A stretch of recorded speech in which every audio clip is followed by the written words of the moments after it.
All right, welcome back, class. So today we're gonna start talking about.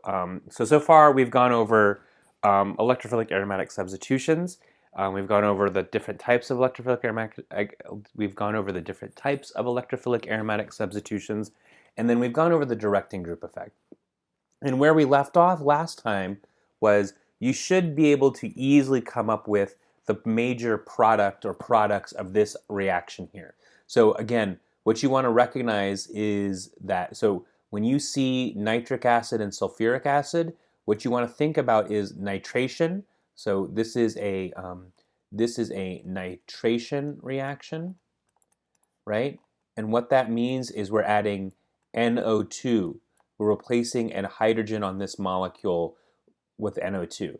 And so when you have a monosubstituted aromatic ring, you then want to focus on the substituent, and you want to try to remember whether this is an activator slash deactivator, but more importantly in determining the product is whether this is an ortho-para director or a meta-director. Alkyl groups are ortho-para directors, so you're going to make two products. The two major products you make here are where you replace a ortho hydrogen with a nitro group, and then where you replace the para hydrogen with a nitro group. So simple enough if you have one substituent. Now, as you can imagine, there are 6 substituents on an aromatic ring. So you can do electrophilic aromatic substitutions on di and tri and tetra, and even pentasubstituted aromatic rings. The question becomes when you have the bromination, so you see Br2, FeBr3, this is a bromination, right? So that's what you want to think about when you see those reagents. That's a bromination.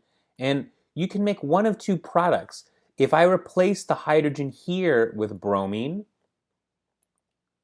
right, I get this product here.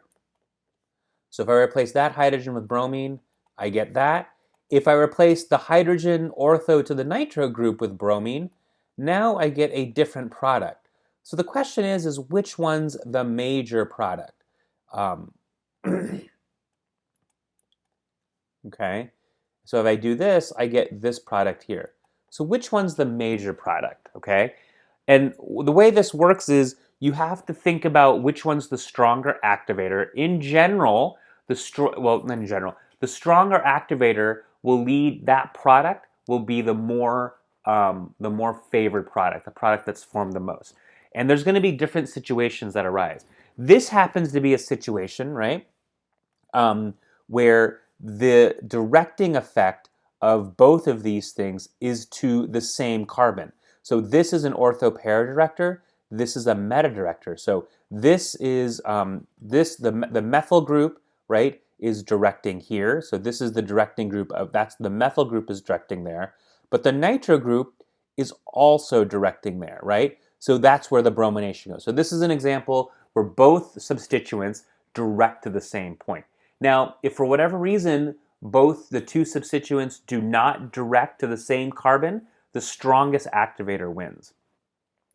Another example is when you have, this is that example I was talking about, where if you have if you have two different groups, right? So you have the alcohol, the OH, the hydroxy group here, which is an ortho-para director. So that's directing, so the OH is directing here. I'm going to draw the OH just here. That's where this is directing. The methyl group is directing here. Because the OH is a stronger activator, the NO2, this is a nitration. So I know this is a nitration because I see nitric acid and sulfuric acid. The nitro group that I add will go to the ortho position. So why don't you try to come up with the product of this reaction here and draw the major product of this reaction. Major product or products of this reaction. So take pause and try to do that. All right, welcome back. So what you needed to do is you needed to think about this as being an ortho-para director. And you might be wondering, well, you've just told me multiple substituents. Why are you just showing me this one? Because even with, in this case, when you have the alkyl group here, the para product dominates. So typically when you have an ortho-para director, the major product is typically the para product. And the reason this is generally thought to be the case is due to sterics. Sterically, these orthoprotons are more hindered, so you get more of the para product in most cases, in a lot of cases. This might seem weird because you have 2 times as many orthoprotons as paraprotons, but generally the para product predominates. All right, so now think about this situation right here. So now we have 2 substituents. Try to come up with the major product of this reaction. And so pause and try to do that. So welcome back. So again, what you want to start doing is when you see these reagents, so for these electrophilic aromatic substitutions, you know it's an electrophilic aromatic substitution if you see an aromatic ring, and then that's generally going to be so it's either going to be this or another reaction. We're going to, a couple of other reactions we're going to cover later on. So when you see an aromatic ring, you want to look at the reagent. These reagents are for a nitration, and in this case, when you do the nitration, you could either put this is ortho-directing here, this is ortho-directing here. The major product is where you put the nitro group ortho to the methyl group, because this proton here is this site right here is more sterically hindered. Again, you see the same thing. You see this type of steric hindrance situation. So this methyl group is directing here, here, and here. This group is directing here, here, and here, right?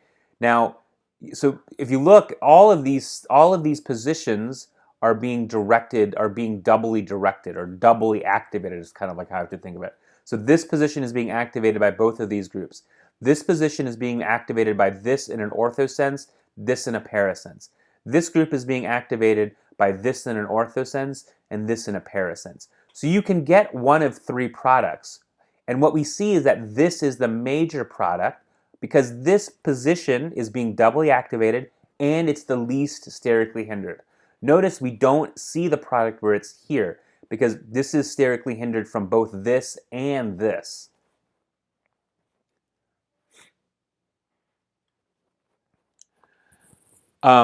So one of the things to think about is if this para position is the favored product in ortho-para directors, how do we favor the substituent ortho?